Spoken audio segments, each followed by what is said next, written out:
Salut tout le monde, bienvenue au podcast des beaux-frères. Cette semaine, pour le True Crime, on va parler de Megan Landowski, une fille de 16 ans qui s'est fait assassiner par son ami. Puis pour la deuxième partie, on va couvrir quelques détails essentiels qui n'ont pas été couverts par rapport à la démission de Justin Trudeau. Fait qu'on y va. Yes sir. Go.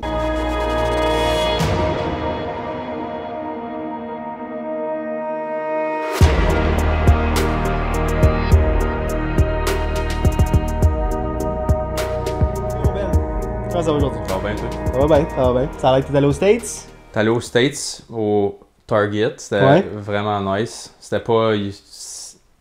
Honnêtement, comme je te disais Ben, avec vas-y, dis-les, là. Sors-les, là. il y a certaines choses qui valent la peine, mais la plupart, je pense que c'est des rêves de Cendrillon que le monde se font. Là. Je pense que le monde aime aller aux States juste pour dire qu'ils sont allés aux States. Je te confirme que mademoiselle qui habite ici avec moi, c'était un peu ça. C'est un peu ça, hein? Ça fait super longtemps qu'elle veut le faire, elle était excitée au coton, puis j'ai un peu pété sa bulle d'avance, puis elle me disait arrête, j'ai dit, je fais juste te dire, les rues sont pareilles, les pancartes vont être pareilles, la seule affaire différente, tu vas avoir 1000 à l'heure, puis le cash fera pas de sens parce que nous autres, il est 40%. Mais le monde, ça doit être un petit peu plus weird, je pense. Je trouve, moi, personnellement. À chaque fois que je suis allé aux États-Unis, le monde est un petit peu, tu sais, un petit degré un petit peu plus weird, ben, ça. Oui, puis des fois, le 1 change en 2, puis le 2 en 3, ça scale aussi, là, tu vas le voir. Ouais, et tu vois que... Il y en a toutes les couleurs, toutes les grosseurs. C'est ça. Il y en mouille. Mais comme, c'est quand même correct, là, mais il y a certaines affaires qu'on voyait les prix, puis c'était comme, OK, ça, rempli le panier, ça price, ça n'a pas de sens, comment c'est plus cheap. Ouais. Puis il y a certaines choses que si tu fais le x 1.4 qu'on a en ce moment à cause de notre pièce, C'est ça le vaut même prix. fuck all. Que quand tu fais tu mets le gaz en considération, ton temps plus le 1 Mais c'est pour comme un 1. petit road trip, une petite affaire à Ouais, faire. I guess. Tu veux le romantiser un petit peu, peu, mais je te feel, ben. Puis- mais leurs snacks sont plus cool qu'ici. Si tu veux un Obviously. petit junk food, une petite traite, ça vaut la peine pour une fois. Là, mais j'irais pas là plus qu'une fois ou 2 ans, mettons. Là. Ouais, une fois par année, moi. Ouais, pas plus. Ouais, pas plus. C'est bagarre. Toi, c'est quoi, 3-4 par année? Ouais, ok. Ouais, ma blonde, c'est plusieurs fois par année. Ouais. Puis elle trouve qu'elle va passer. Anyways! Mais moi, je voulais juste dire, on a tapé des mains de la même façon en même temps, c'était weird. Mais je veux juste dire, il faut que je brague. Ça fait 8 jours de suite, je m'entraîne. No excuses. J'ai déjà perdu 4 livres des fights. Yo, j'ai pris 8 livres pendant les fights. Il y avait bien de l'eau là-dedans, je suis sûr, là, parce que comme tu manges plein de carbs, tu bois plein de bière, puis tu gonfles pour rien. Tu commences bien l'année. Je commence bien l'année, je suis dialed the fuck in. J'ai perdu 4 livres déjà. Je suis dialed, j'ai bien de l'énergie. Puis je suis on track. T'es Puis bien mieux de garder cette énergie-là pour cet été, mais tu travailles ouais. ton 80 heures semaine quasiment. Là. Ouais, mec, le traversier rouvre, puis je Ouais. commence à grinder. Va falloir je veux imprimer ma routine là, comme boom, puis le set up facile que quand que je retourne à 7 jours semaine, que ça c'est juste. Mais je trouve qu'avoir une routine de même, puis avoir une routine qui est très chargée tout le temps, c'est comme tout le temps stressé parce que t'es tout le temps stressé pour le temps, je trouve. Moi, c'est pas nécessairement que ça me stresse, c'est juste que faut que je dise non à bien des affaires, puis à un moment donné, je me sens mal. Ouais. Genre comme, oui, je peux venir chez vous, mais à 8h30, il faut que je parte. Genre, puis Ouais. c'est comme, ok, toi, tu veux que je reste jusqu'à minuit, 1h, parce que c'est ça que le monde font la fin de semaine. Puis moi, c'est comme 8h30, 9h, j'ai un œil qui commence à twitcher, genre, puis je suis comme, sorry, gotta go. Je suis Faut que je dorme, mon horaire dit faut que je dorme. je suis genre. debout à 4h45, puis il faut que je le robotise un petit peu, puis ça vient long. Faut laisser le temps un peu à enjoy la vie aussi. Là. Ouais. Faut enjoy la vie. Surtout que là, cette année, tu sais, je me marie, puis tout, puis... C'est une grosse année chargée. Les Grosse vacances, et puis on a comme 3 amis proches qui se marient, 4 amis proches. Je pense que j'ai comme 5 mariages en 2-3 mois. Que je suis tout comme quand même assez proche avec Ouais. le monde. Ça va être une année fucking chargée. Là. Fait qu'en ce moment, c'est le temps de comme, se mettre De une routine. grinder, là, ouais. Ouais. Perfect. Fait que, t'avais-tu d'autres choses à dire pour l'intro? Non, on je va vais aller en juste True Crime. Cette semaine, il y a un petit plot twist. Vous allez voir que j'ai dit dans l'intro que c'était un ami qui avait tué notre personnage, ben pas notre personnage, notre victime aujourd'hui. Mhm. Puis tu vas voir que tout au long de l'histoire, tu penses pas nécessairement que c'est quelqu'un d'autre. Tu vois que c'est quelqu'un d'autre. Tu penses Ok. tout le long. Puis tu te fais dire, c'est quelqu'un qui est relié avec une histoire du passé. Puis tout le long, tu penses que c'est lui. Puis finalement, paf, ça l'est pas. Ok. C'est fait un petit plot twist. Mais tu sais juste à la fin. Ben là, vu que je l'ai dit, tu vas le savoir d'avance. Bon, mais, ouais. anyways, je vais y aller avec l'histoire. Ok. Notre histoire de cette semaine commence le 10 avril 2018. Fait quand même assez, ça fait pas trop longtemps. Non. Dans la ville de Portsmouth, en Virginie, aux États-Unis. Megan Landowski était une adolescente qui nouait des liens d'amitié avec presque tous ceux qu'elle rencontrait. À 16 ans, elle suivait des cours d'arts martiaux et était une élève dévouée, mais sa famille pense qu'elle était plus heureuse quand elle dansait, comme la vraie danse. Là. You know? Megan a même passé sa première année de secondaire dans un secondaire spécialisé en art, où elle était entourée de d'autres danseurs, chanteurs et musiciens. Fait qu'elle se concentrait vraiment là-dessus. Mais ceux qui connaissaient l'adolescente pétillante et vive ont déclaré qu'à la moitié de sa première année de secondaire, son comportement avait considérablement changé. Un 180, comme on dit. J'aimais ça pétillante, by the way. Ouais, hein? C'était nouveau. C'est des beaux mots, tu vois? Les notes de Megan ont commencé à baisser et elle semblait s'éloigner de ses amis et de sa famille. Ses parents l'ont transférée dans une école plus proche pour commencer sa deuxième année de secondaire, mais Landowski a continué à avoir des difficultés. Tu vois qu'il y a un gros changement dans sa vie, personne ne sait c'est quoi. Ah, ça va juste pas bien.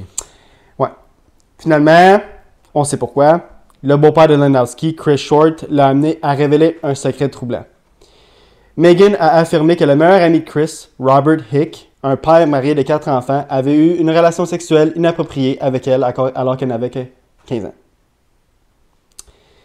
Angie et Chris, Angie qui était la mère de Megan, ont encouragé Megan à aller voir la police et une enquête a été ouverte sur le comportement présumé de Hick. Pourquoi qu'il n'a pas été avant? Hick travaille dans la police. Bravo. Bravo.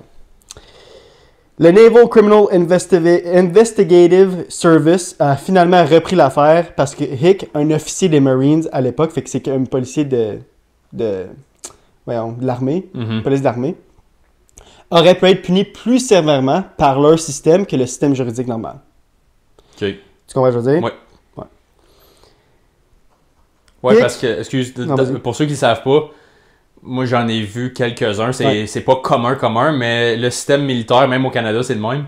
Ils ont leur propre tribunal, leur propre code pénal à l'intérieur du militaire. Qui est plus sévère. Oui, fait qu'eux autres, c'est comme à la lettre, puis comme eux autres, ils se font punir comme en rétrograde, genre pas comme en prison ou monétaire, à moins que c'est vraiment comme... Mais c'est comme, tromper quelqu'un, c'est pas illégal. Mais quand tu vas quand t'es dans l'armée, puis t'as une femme, puis vous êtes dans la base d'armée, puis tu trompes ta femme, c'est mal vu, puis tu peux être amené en cours à cause de ça. Parce que c'est censé être un humain exemplaire C'est ça. qui donne une belle image au pays, genre. C'est ça.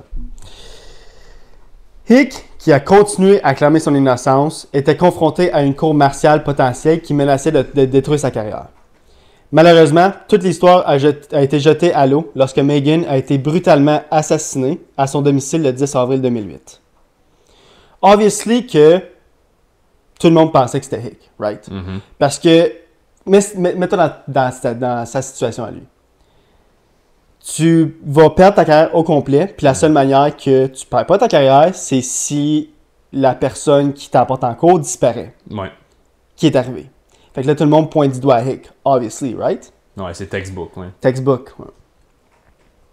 Chris est entré à la maison le soir du 10 avril après être sorti du travail et a découvert Megan, sa fille, morte sur le sol de la cuisine. Fait qu'il avait juste sorti faire une petite sortie, il est rentré, paf. Elle avait été agressée sexuellement et poignardée environ 40 fois. Qui est beaucoup. 40 fois, c'est beaucoup. C'est vraiment beaucoup. Calisse, oui. Le sergent de police Robert McDaniel a été l'un des premiers policiers à arriver sur les lieux et a fait la découverte déchirante que Megan était la victime. Il avait déjà noué des liens étroits avec l'adolescente et sa famille lors de son enquête sur l'affaire d'abus sexuels présumés. Fait qu'ils se connaissaient déjà, puis là, fuck, t'arrives, puis tu... You know. Fait qu'obviously, l'enquêteur... Il double down. Double down sur Hick, obviously. Avec You know? raison. Les enquêteurs ont conclu plus tard que quelqu'un avait grimpé par la fenêtre d'une chambre au rez-de-chaussée et avait forcé Megan à monter à l'étage où il l'avait attachée avec du ruban adhésif et l'avait agressée sexuellement. Sa jupe et ses sous-vêtements ont été retrouvés jetés sur le sol. Les enquêteurs pensent qu'à un moment donné, au cours de l'attaque, Megan s'est rendue dans la cuisine où elle a été poignardée à mort avec 2 couteaux différents provenant de la cuisine. Il est apparu pendant l'attaque que le tueur s'était coupé, laissant derrière lui du sang et de l'ADN sur la scène de crime. Qui est une très bonne chose. Quel âge qu'elle avait encore l'autre? 16 ans. 16, ok. Très jeune. Ouais.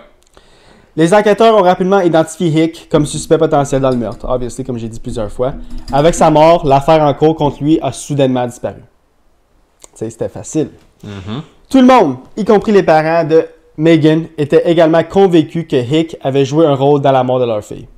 Mais lorsque la police l'a amené au poste et lors de son interrogatoire, Hick a déclaré aux autorités qu'il avait travaillé toute la journée avant de se rendre chez un conseiller conjugal avec sa femme.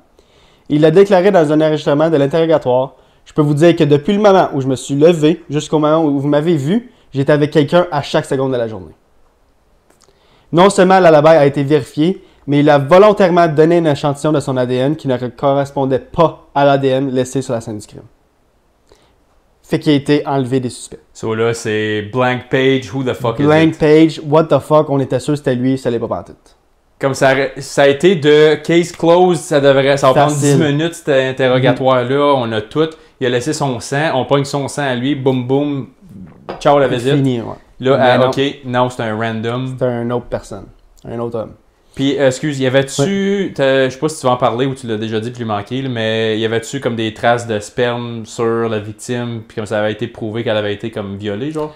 Il y a eu un rape kit, obviously, qui s'est fait après Ouais. sa mort. Puis ils ont pu voir. Parce qu'à chaque fois que tu vois quelqu'un mort, comme une femme, ou une femme qui a été tuée 40 coups de couteau, ils vont tout le temps faire un rape kit, comme qu'on appelle, Ouais. pour savoir s'ils ont été agressés sexuellement aussi. Ils n'ont pas trouvé d'ADN dans le corps, mais il a été définitivement agressé sexuellement. Parce que la femme, quand elle se fait agresser puis qu'elle a une relation sexuelle normale, c'est pas la même chose. Le Non. corps réagit d'une différente manière. Ouais. Puis il y a des lésions, puis qui se font, puis tout, puis c'est obvious, comme qu'on dit. Une fois Hick officiellement innocenté du meurtre, les enquêteurs ont été obligés de revenir à la case départ et d'examiner de près toutes les personnes qui avaient fait partie de la vie de l'adolescente à l'époque. Les enquêteurs ont passé des mois à mener des entretiens et à collecter plus de 80 échantillons d'ADN volontaires, mais aucun ne correspondait au tueur. Chaque fois qu'un suspect potentiel apparaissait, qu'il s'agissait d'un voisin, d'un ancien amour ou d'un instructeur de l'école qu'elle avait connu, il était rapidement disculpé. Un laboratoire d'ADN en Floride a finalement pu déterminer, en retraçant le profil génétique du tueur, que l'agresseur était probablement un homme noir, mais les autorités n'avaient que peu d'autres indices sur lesquels s'appuyer. Ça, je l'ai juste glissé là-dedans parce que je comprends pas comment tu peux être juste probablement, genre, you know? Comme si t'es pas sûr, pourquoi le dire? Mais- Pour une fois, là, tu sais, des fois, on va chercher des bobos s'il y en a pas, là. Je pense que ça, c'est un bobo qui est allé comme... Celui-là, il y a peut-être une raison qui a pas été bien mentionnée ou décrite. Ouais. Je veux leur donner le bénéfice du doute, Ouais. mais ça fait 80 personnes, tu swap, tu pensais que c'était le père qui est pas noir, puis là, tout d'un coup, t'es probablement sûr. Là, c'est comme, OK, là, on va se concentrer sur comment on appelle ça? Des personnes spécifiques, mettons. Ouais, comme une genre. tranche, ouais. Une tranche de personnes spécifiques. Mais, tu sais, à la fin de la journée, ils ont eu raison. Ok, Je vais vous le dire, ils ont eu raison, mais c'est... Moi, comme la manière qu'ils l'ont dit, c'est probablement. You know? Probablement, fais juste dire définitivement, genre, you know? Sois sûr. J'ai tellement de jokes, je veux dire, live. Non, c'est correct. Ce n'est que lorsque le professeur de danse de Landowski a décidé d'organiser une marche commémorative à son honneur pour susciter l'intérêt pour l'affaire qu'un nouvel informateur a apporté une nouvelle piste explosive dans l'affaire. L'informateur a demandé à la police de parler au chauffeur de bus qui conduisait Megan pendant sa première année à l'école d'art. Le chauffeur de bus a dit à la police qu'il y avait un jeune adolescent dans le bus nommé Robert Barnes qui semblait s'intéresser beaucoup à Megan. Beaucoup plus qu'un petit gars normal, mettons.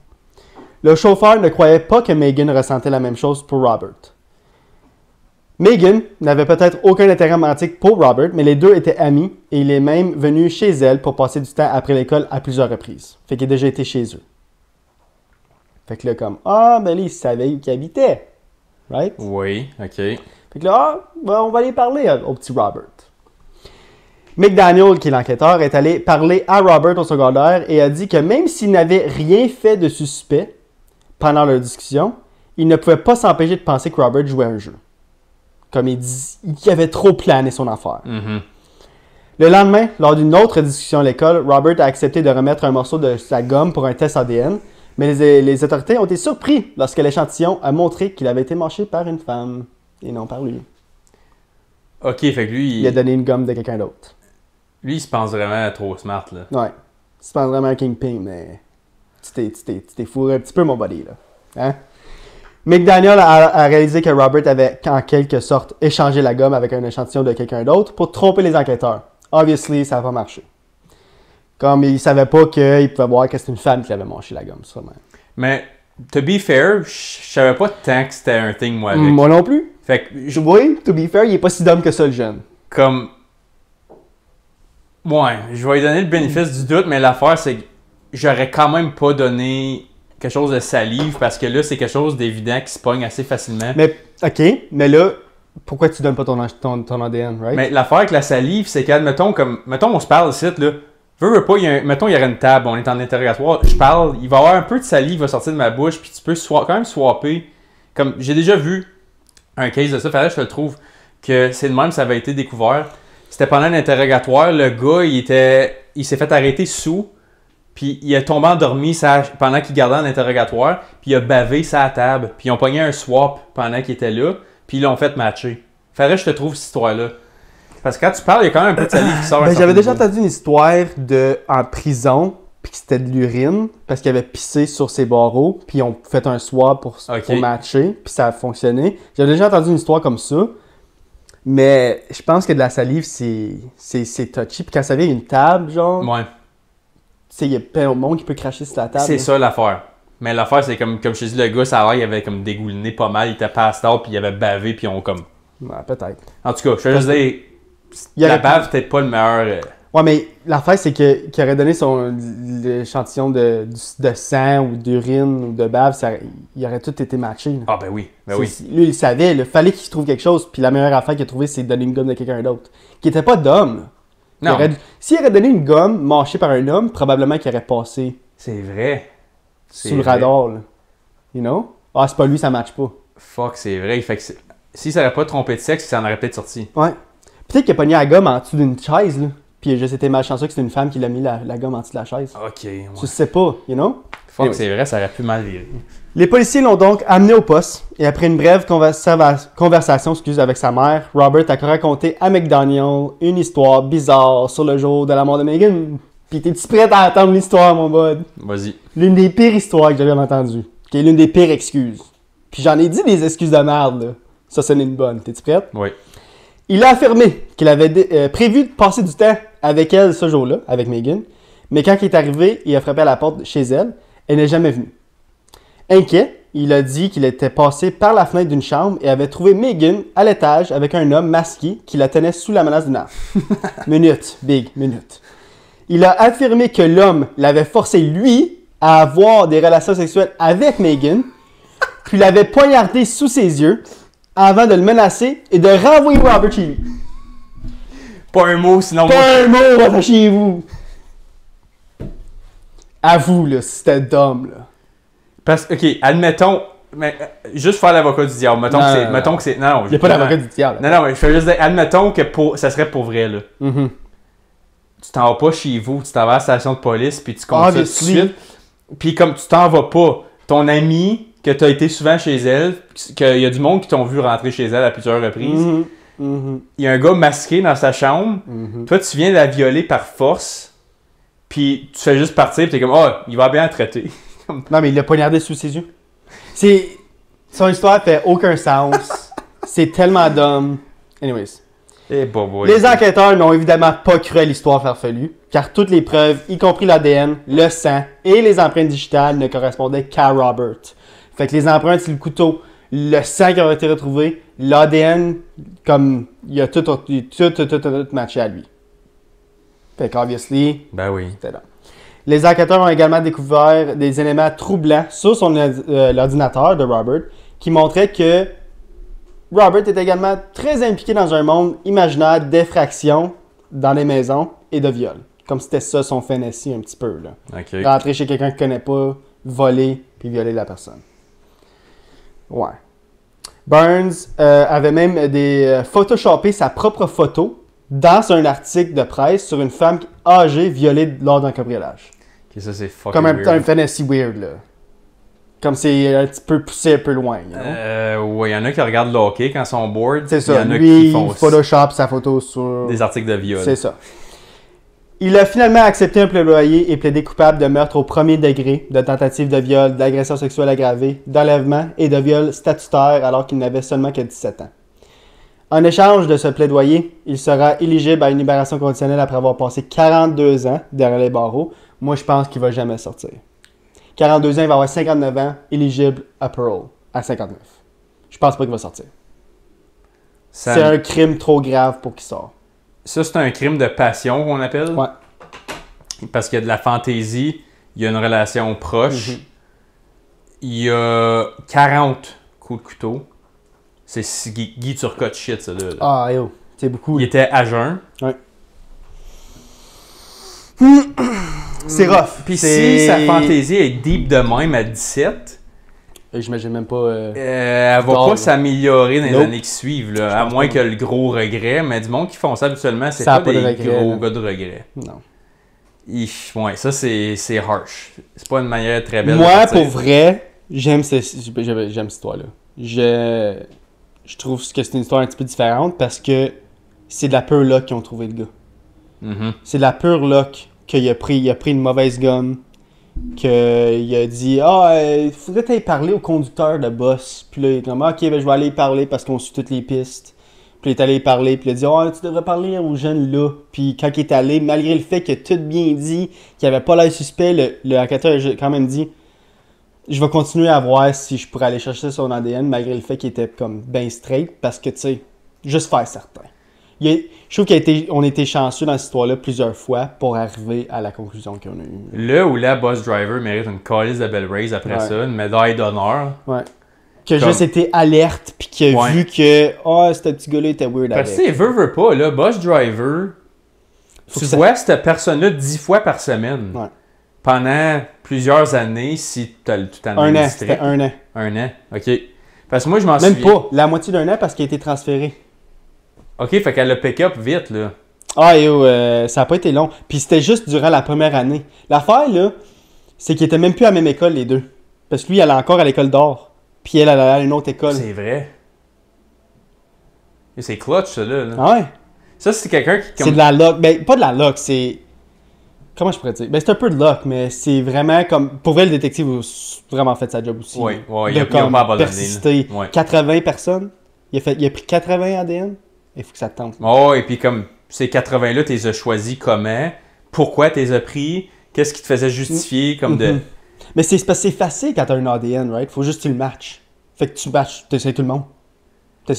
Mais moi, tu vas le trouver. Encore là, je suis encore curieux pourquoi ils ont présumé que c'était un noir. By the way, il était noir. Ouais, je sais, tu l'avais confirmé, mais c'est parce que tu peux le savoir d'une base d'ADN. Tu peux le savoir avec que... le sang? Oui. Tu peux savoir, genre, tu peux aller retracer d'où il vient. Tu sais, tu peux envoyer ton ADN à une affaire d'ADN puis il dit d'où tu viens, là. Ouais. Ben, ça venait de l'Afrique, genre. So, you know what I mean? Ok. C'est beau. Avec une pigmentation un petit peu C'est plus juste foncée. curieux, comme c'était pas une affaire de... Je voulais même pas parler de racisme ou rien, c'est juste comme, qu'est-ce que tu fais pour déterminer ça? Je sais, moi non plus, je sais pas.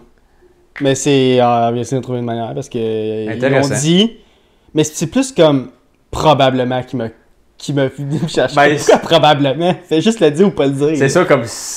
Ton ADN... Mais c'est parce que quand ça vient à l'ADN, avant qu'il y ait la preuve à 100%, ils peuvent pas dire for sure. Soit guess qu'ils utilisent le mot probablement.